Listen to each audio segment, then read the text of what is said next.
I never thought the woman who called herself my stepmom would try to kill me just to get my father's fortune. My name is Serena Whitmore, and my father, Robert Whitmore, had always been my hero. When he passed away, he left behind multi-billion-dollar assets, and suddenly everything changed. Victoria Blake, my stepmom, who I had always sensed was cold and calculating, became obsessed with the inheritance. Her smile never reached her eyes, and the way she talked about taking care of things made my stomach churn. At first, I tried to ignore it. I thought maybe I was imagining her intentions, but the small things she did made it clear she had other plans. She would manipulate the house staff, plant doubts about me, and subtly turn my father's friends against me. Every meeting about the estate felt like walking on thin ice, and her presence alone made me feel unsafe. I could see how she enjoyed the power she thought she could have over me. Then came the night I'll never forget. Victoria invited me to meet her on a bridge under the pretense of discussing some family documents. I wanted to believe she just wanted to talk, but something in her eyes told me otherwise. Before I could react, she pushed me, and I fell into the river below. I thought I was going to die. The cold water shocked me, and I fought to stay afloat. Somehow, I survived, barely conscious, but the betrayal cut deeper than any physical wound. I realized then that Victoria's greed had no limits. During my recovery, Dr. Elias Monroe cared for me, helping me heal physically, but the emotional scars were harder to mend. Lying in that hospital bed, I remembered all the times Victoria had smiled at me falsely, all the subtle ways she tried to control everything my father had built. I understood that I couldn't just run from this. I needed to fight, but not recklessly. I had to be smart. I started quietly gathering information, finding proof of her schemes. I discovered how she planned to alter the will, take over the estate, and even silence anyone who could expose her. Marvin Holt, a lawyer who had been a trusted friend of my father, and Clara Dawson, a family friend, helped me organize evidence carefully. Every secret she thought was hidden was slowly coming to light. Victoria's arrogance grew as she believed I was gone, and she began making mistakes. Her greed blinded her. I stayed patient, waiting for the perfect moment to expose her. When I finally confronted her, I had everything I needed. She couldn't deny it. The betrayal, the threats, the attempt on my life, it was all on record. In the end, justice was served. I inherited my father's estate, and Victoria faced the consequences of her actions. The pain of betrayal was heavy, but surviving it made me stronger. I learned that courage and patience could overcome even the most heartless people. I also realized that the true measure of strength is rising after someone tries to destroy you. From the moment Victoria became part of our family, things felt off. She never tried to hide her dislike for me. Small actions and words made it clear she didn't want me around. She would roll her eyes at my suggestions, sigh loudly whenever I spoke, and make little remarks that made me doubt myself. Even when my father praised me or asked for my opinion, she would quietly whisper doubts to him later, making it seem like I was untrustworthy or careless. Victoria had a way of controlling the people around her without them even noticing. She would charm the house staff, planting little seeds of doubt about me. I noticed how they started avoiding me, whispering behind my back, or suddenly acting as if my opinions didn't matter. The friends and business associates who once respected me seemed to hesitate around her influence. It was as if Victoria had a silent power in the house that no one could see clearly, but I could feel it every day. Even my father, who had always been loving and protective, seemed to fall into her subtle trap. I could see him worrying about her concerns, not realizing they were mostly lies or exaggerations. He would question if I was ready to handle parts of the family business, and sometimes I felt him doubting me in ways he never had before. It hurt to see him so confused, especially because I knew the truth but couldn't yet prove it. Every day at home became a test of patience. Victoria would smile at me, but the smile never reached her eyes. She would make comments about my choices, my habits, even the way I dressed, making me feel like I didn't belong. She loved to highlight her superior ideas in front of my father, making me feel small without saying anything cruel outright. I started noticing the pattern. Whenever she made me feel weak, she seemed stronger in comparison, and my father, trying to stay neutral, often missed the signs of manipulation. It wasn't just me she targeted.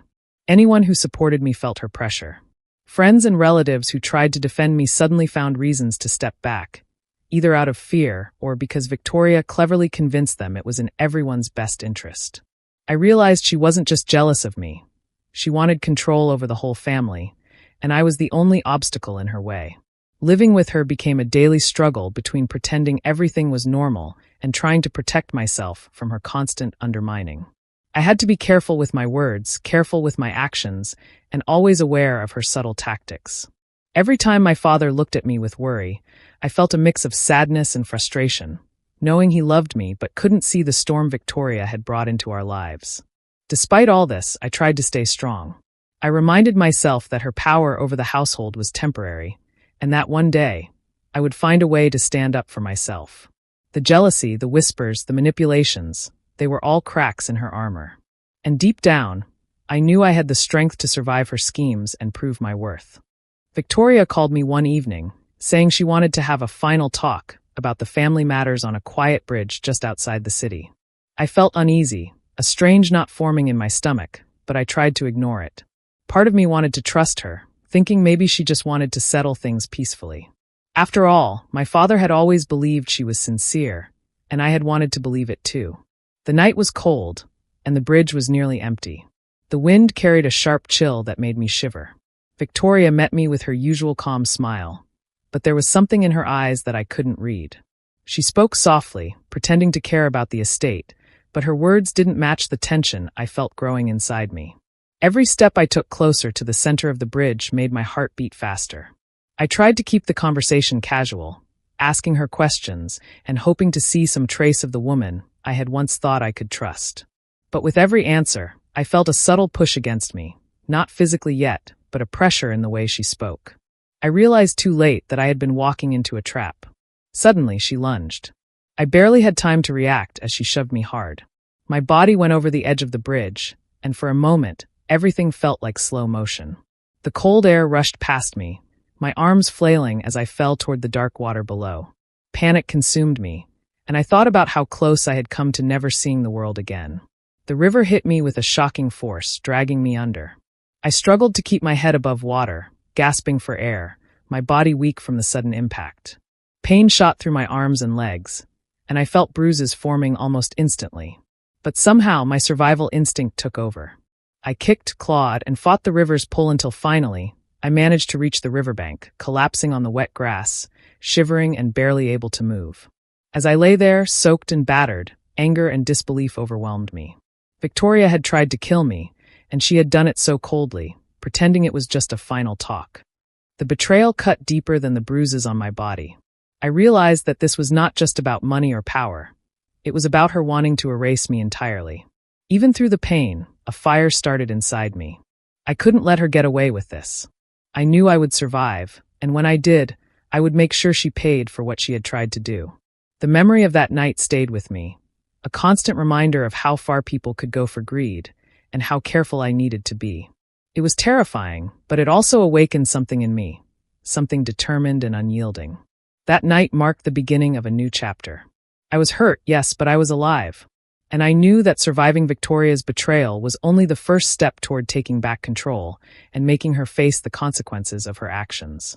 After the fall, I woke up in a small, quiet hospital room, my body aching in ways I had never felt before. Every movement reminded me of how close I had come to death. Dr. Elias Monroe, the physician assigned to me, was calm and kind. He didn't just treat my bruises and broken bones. He checked on me like he genuinely cared, explaining every procedure and encouraging me to keep fighting through the pain. His presence made the hospital feel less like a prison and more like a place to regain my strength. Lying in that bed, I had a lot of time to think. The memory of Victoria's betrayal haunted me. I kept replaying the moment she pushed me, the coldness in her eyes, and the way she had pretended to care about the family. I realized then that I had been naive. My father had loved her, trusted her, and maybe even believed she was good. But I had seen her for what she really was, greedy, manipulative, and dangerous. At the same time, grief for my father washed over me. Losing him had been hard enough, but knowing that Victoria had tried to take everything from him and from me made the pain sharper. I thought about the life we had built together, the lessons he had taught me, and the moments that now felt stolen by her betrayal. Tears came easily, but beneath them was a growing anger, a fire that refused to be extinguished. Fear also lingered in the back of my mind. If Victoria had tried to kill me once, who knew what she might do next? I worried for the remaining family members, for anyone who might stand in her way, and for the estate that was still at risk. It was a mix of dread and determination that made my heart race. I knew I had to be careful, but I also knew I couldn't run forever. Dr. Monroe noticed my restlessness and talked to me about focusing on recovery first. He reminded me that strength comes in stages, healing the body, then the mind, then planning the next steps. Listening to him, I realized that I was stronger than I had believed. The near-death experience had shaken me, yes, but it had also opened my eyes. I wasn't just a victim, I was a survivor. Slowly, as my body began to heal, my mind sharpened. I promised myself that I would not let Victoria win. She had underestimated me, and that mistake would be her downfall. Every day of recovery, I imagined taking back what was rightfully mine and exposing her for the person she truly was. The anger, grief, and fear all became fuel, pushing me toward a path I knew I had to follow. By the time I could stand on my own again, I wasn't just recovering physically. I was readying myself for the fight ahead. Victoria had tried to destroy me, but I was alive, and I had something she could never take, my resolve. The memory of that night, the betrayal, and my father's love became my guide. I would survive, and when the time came, I would make sure justice was served. Once I was back on my feet, I knew I couldn't leave things to chance. I had to find out exactly what Victoria was planning. Every instinct told me she wasn't finished with her schemes, and I needed proof before she could do more harm. I started looking into her actions quietly, careful not to let her suspect I was awake and aware. It didn't take long before I found clues that made my blood run cold. Hidden among old files and papers, I discovered documents showing her real intentions. Victoria had been planning to manipulate the will so she could control all of my father's assets. She had written notes about how to convince others that I wasn't fit to inherit and even how to remove anyone who might get in her way. Some of the papers hinted at threats to the household staff, making it clear that anyone who spoke up could be in danger. I felt a mix of fear and anger. She had been ready to go to any lengths, even hurting innocent people, just to get what she wanted. The shock hit me hard. I had thought she was just greedy, but now I understood the full scope of her cruelty. This was no longer about money alone. This was about power, control, and eliminating anyone who could stop her. My heart ached for the staff who had been loyal to me and my father. I realized that Victoria had spent years planning everything quietly, manipulating people without leaving obvious signs. It was frightening, but it also made me more determined. I couldn't let her succeed. I knew I couldn't do this alone. I needed people I could trust, who would help me gather evidence and take action without alerting her. That's when I reached out to Marvin Holt, a lawyer who had worked with my father for years. Marvin was smart, discreet, and fiercely loyal to anyone he believed in. He understood the seriousness of the situation immediately and promised to help me organize the evidence and plan the next steps carefully. I also turned to Clara Dawson, a family friend who had always supported me. Clara had connections in the household and knew details about Victoria that I didn't. She helped me find more documents and quietly speak with staff who had been too afraid to talk before. With their help, I was able to start piecing together the full picture of Victoria's plans. As the evidence came together, my fear turned into resolve. I could see clearly now how far Victoria was willing to go, and it only made me stronger. Every document, every hidden note, every whispered confession from the staff added to the proof I needed to protect myself and my father's legacy. I promised myself that I wouldn't let her get away with any of it. The more I learned, the more I felt ready to take back control and make sure Victoria faced the consequences of her actions. I wasn't just surviving anymore. I was preparing to fight, and I knew I had the allies and the proof to make sure justice was served. As I gathered more evidence, memories I had pushed aside started coming back to me. I remembered how Victoria had quietly shifted the balance in our family over the years. She would drop small hints to my father, questioning my decisions or suggesting I wasn't ready to handle responsibilities. At first, it seemed harmless, just little comments here and there. But looking back now, I could see the pattern. She had a way of twisting the truth. If I made a simple mistake, she would exaggerate it to my father, making him doubt me. If I succeeded at something, she would downplay it, whispering that I had only been lucky. She planted seeds of doubt slowly, carefully, so that my father began to second-guess me without even realizing why. It was subtle, almost invisible, but it worked. Over time, I noticed his hesitation, the way he would pause before trusting me with important matters, and the way his confidence in me seemed to falter.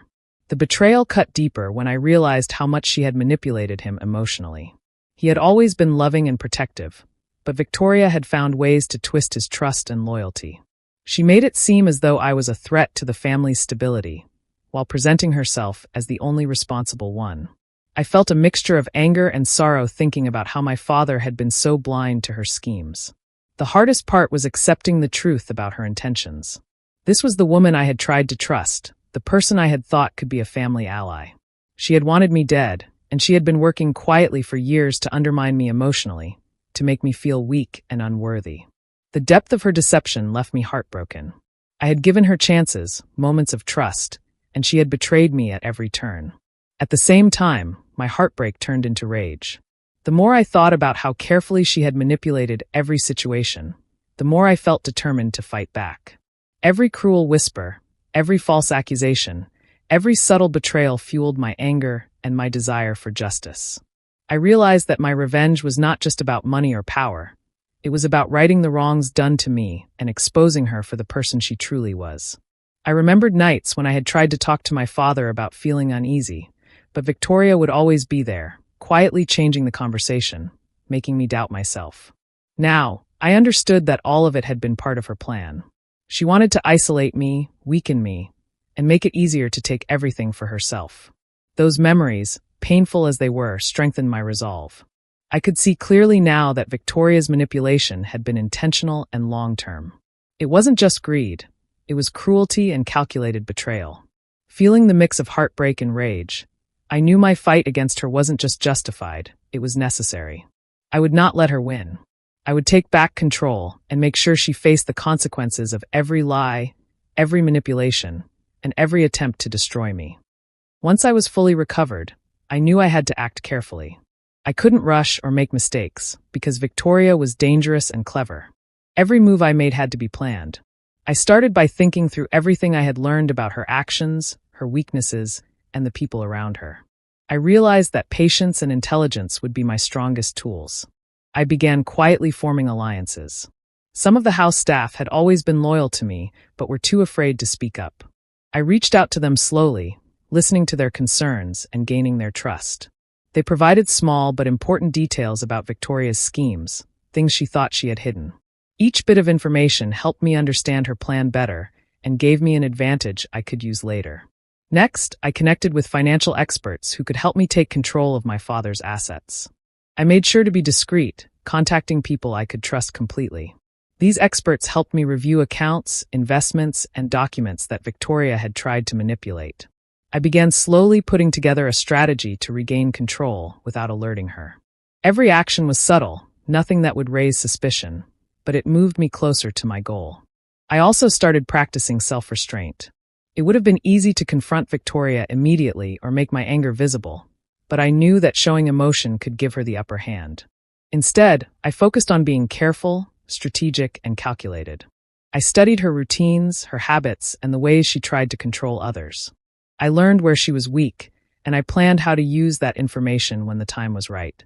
Every day, I reviewed my plans, double-checked my evidence, and made small adjustments. I reminded myself that this wasn't just about revenge. It was about protecting my father's legacy and making sure Victoria could not harm anyone else. I stayed alert, making sure every step I took brought me closer to reclaiming what was mine. Even the smallest victories mattered. A staff member giving me a crucial piece of information, or a financial expert confirming irregularities in the estate, was a step forward.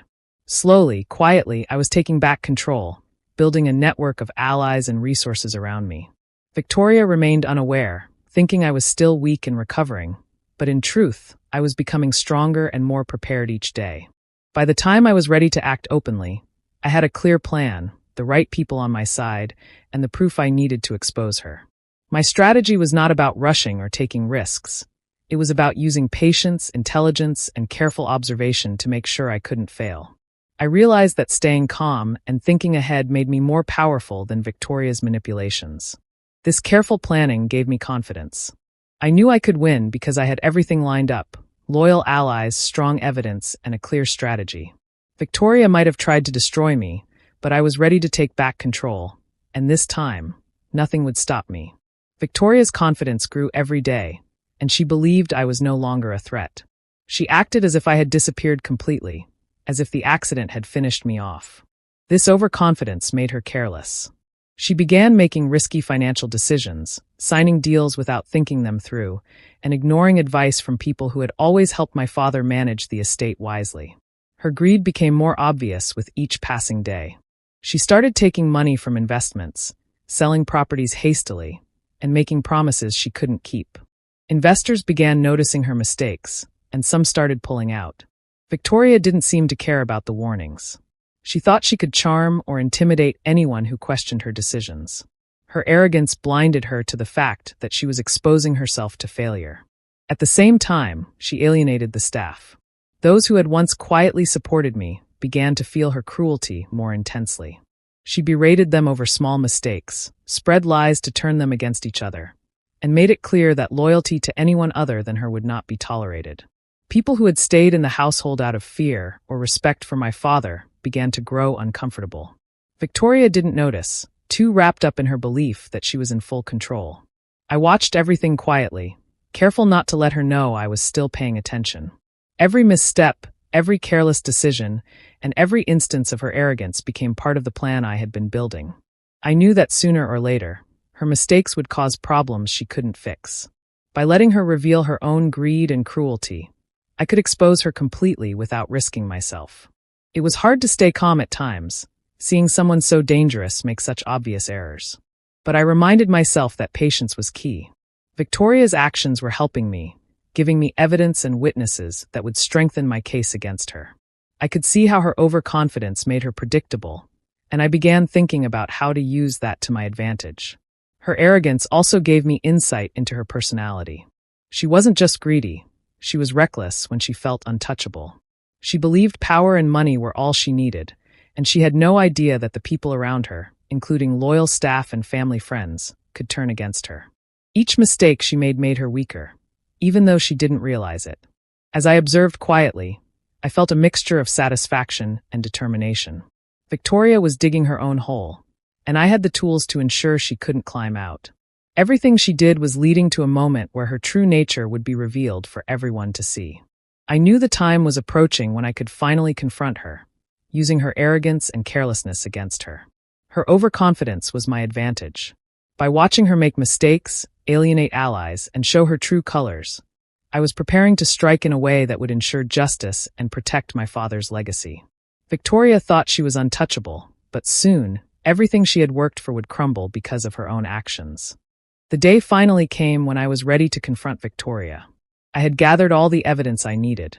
Emails she had sent plotting against me, notes about her attempts to manipulate the will, testimonies from staff who had been threatened, and financial records showing her reckless actions. Everything was organized and undeniable. I knew there was no way she could twist the truth this time. I invited her to a meeting under the pretense of discussing the estate. When she arrived, I could see the first flicker of doubt in her eyes. I remained calm, letting her sense that I was in control. I laid out everything I had discovered, piece by piece, showing her plans, her lies, and her attempts to harm me. Each document, each testimony, each record hit her like a hammer. At first, Victoria tried to manipulate the situation, denying her actions and blaming me for misunderstanding her. She raised her voice, tried to charm and intimidate the staff who had been loyal to me, and even attempted to cast doubt on the evidence. But it was useless. The proof was solid, undeniable, and clear. The staff, the lawyers, and the witnesses all supported what I presented. I could see panic growing in her eyes. Her carefully constructed image of power and control was crumbling in front of her. For the first time, she looked small and weak. Every lie she had told, every plan she had made to remove me from the picture, was exposed. I stayed composed, not letting my emotions take over, even though inside I felt a rush of satisfaction. Soon the legal authorities were involved. They reviewed the documents and testimonies and quickly took action to protect the estate. Victoria's access to any of the assets was immediately revoked, and she faced consequences for her attempts to manipulate the will and harm me. Her reputation, which she had worked so hard to build, collapsed in an instant. Everyone who had once respected her now saw her for what she truly was. Seeing her reaction, I felt a mix of relief and triumph. The fear, the anger, and the heartbreak I had carried for so long finally had a resolution. This was more than just winning the battle over money. It was justice for the betrayal, the attempted murder, and the years of manipulation. I realized that staying patient, thinking carefully, and gathering the right evidence had made the difference. I didn't need to act recklessly or give in to anger. The truth was enough to win. Victoria had underestimated me at every step, and that mistake had cost her everything. As the meeting ended, I felt a deep sense of closure. I had survived her betrayal, exposed her cruelty, and protected my father's legacy. The weight that had pressed on me for so long finally lifted. This moment wasn't just a victory. It was a statement that justice, patience, and determination could overcome even the most dangerous betrayals. After everything was over, I finally inherited my father's estate. It was more than just money or property. It was his life's work, his legacy, and I felt honored to take responsibility for it. I wanted to make sure everything he had built would continue to reflect the values he had taught me: honesty, hard work, and care for those around him. Slowly, I reconnected with family members and friends who had always been loyal, those who had quietly supported me through Victoria's schemes. Rebuilding these relationships reminded me how important trust and loyalty are, and how fragile they can be when someone manipulative is involved. I realized I had been too trusting at times, but I also knew that careful vigilance could protect what mattered most. Life began to feel lighter, though the memories of betrayal never fully left me. I thought often about Victoria and how her greed and cruelty had almost destroyed me. Yet surviving her and reclaiming what was mine made me stronger. I learned that pain and hardship could shape you into someone wiser and more resilient if you refused to give in to fear. Each challenge I faced had taught me patience, strategy, and how to read people more clearly. I also found peace in knowing that justice had been served. Victoria's actions had been exposed, and she could no longer harm anyone else. Seeing her face the consequences of her choices reminded me that betrayal has limits when met with courage and persistence. It was a relief to know that I could finally move forward without fear, with my father's memory guiding my decisions. Looking back, I understood that life had tested me in ways I never expected. The pain of losing my father, combined with the shock of betrayal, had been overwhelming, but it had also given me clarity. I knew now that inner strength and careful planning could overcome even the worst situations. I had survived, and I had emerged not only victorious but wiser. As I settled into this new chapter, I felt empowered. I knew that life could be unpredictable and that people might try to take advantage of your trust, but I also knew I had the ability to protect myself and those I cared about. The experience taught me that resilience is built through hardship and that justice is worth pursuing, no matter how difficult the path. In the end, I was stronger, smarter, and more confident than I had ever been.